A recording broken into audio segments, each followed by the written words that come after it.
こんにちは、健太郎です。今日はね、やっちゃいけない運動っていうのがね、あるんだよ、一つね。それはズバリね、水中ウォークね。プールの中でウォーキングするっていうんだけどさ、お医者さんとかからはね、おすすめされたりするかもしれないね。まあ足痛いから痛くないように浮力が効いて、でかつね、水圧がかかって足とか腰とかにね支えが入るから確かに楽かもしれないよね。もう言っちゃえば足の親指一本で歩けるもんね、プールの中で歩くっつうのはさ。でもそれがね、やっちゃいけない理由っていうのがやっぱりあるんだけど、水の中にいると筋肉と骨がめちゃくちゃ弱る。これはね、やっぱり体っていうのはさ、地球の 1G だよね。重力の環境下で生きるために筋肉と骨っていうのがあるわけだけどね、この重力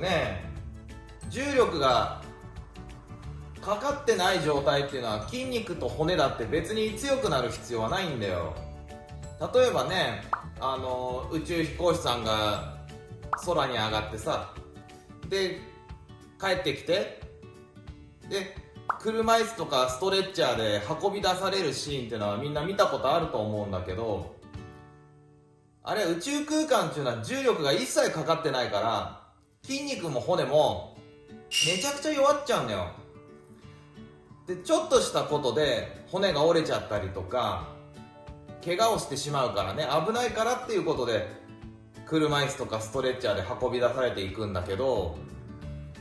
その宇宙飛行士さんはじゃあ宇宙行く前どこで訓練するのかって言ったら、ものすごいでっかいプールの中で練習するんだよね。訓練だ。それは水の中っていうのが浮力とか効いてもう体軽くなってるからさ、宇宙空間に似てるよねっていうことでそこで訓練するわけだけど、宇宙の状態っていうのが疑似的に水の中で発生するんだから、水中ウォーキングしてたら帰還したら宇宙飛行士さんみたいに足腰弱っちゃうわけだよな。ただね、リハビリテーションの概念でいくと必要になる瞬間っていうのはあるんだよね。人ってやっぱりこう段階を得てリハビリしていかないと、大きい怪我とか故障につながるっていうのは当然なんだよな。例えばさ、もう完全に寝たきりの人がいきなり立って歩くのなんか無理なんだから、まずは寝たきりの人が体を起こす、ベッドがビーンって起きたりとかねそれでブラックアウトっつって失神しちゃう人は結構いるんだけどね。で起きれるようになりました、じゃあ次は立ち上がりましょう。でも立ち上がるもしくは歩くっていう行為そのものが体が忘れちゃってるし力がないわけだよ。その時に必要になるのがプールでの水中ウォーキング。要は負荷をかけないで歩くっていう動作そのものを体に思い出させるためにやるんだよね。水中ウォーキングができるようになったら今度は陸上に上がって平行棒かなんかで捕まってゆっくり歩く練習。それができるようになったら今度は杖つくなり歩行器使って歩く。それができるようになってから普通に歩く練習。これがリハビリテーションの段階なんだよね。じゃあ、正直 YouTube で動画見てられるような人っていうのはさ、ある程度別に痛かろうがなんかあろうが歩けるじゃない、普通にね。そういう人が杖なしでも一応歩けるような人が水中ウォーキングやったら、さっき言った寝たきりの次のステップの段階までガーンと体落ちるから、だからそこからまたじゃあ今度は上げていかなきゃいけなくなるよね。あんまりいいことはないと思うよ。僕は患者さんにはおすすめしないね。将来的にね将来的に引退して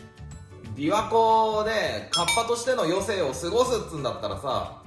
そりゃ溺れないようにしなあかんな、よく練習しろやって話になるけど、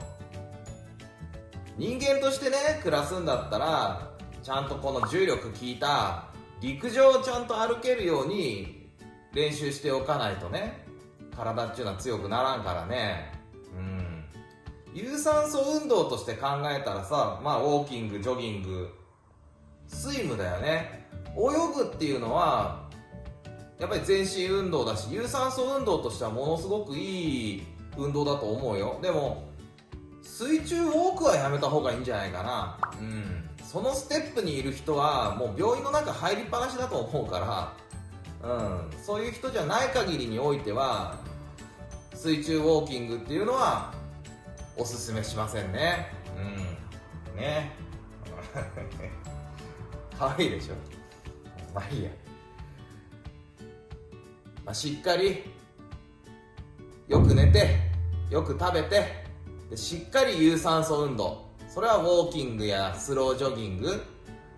バイクでもさっき言ったスイムでもいいけどね、運動不足っていうのが大概みんなに関係ある話だからね。そこだけ気をつけて体ご自愛しながら健康に、バスが通るんだよな、健康に生きてくださいね。健太郎でした。バイバーイ。バイバーイ。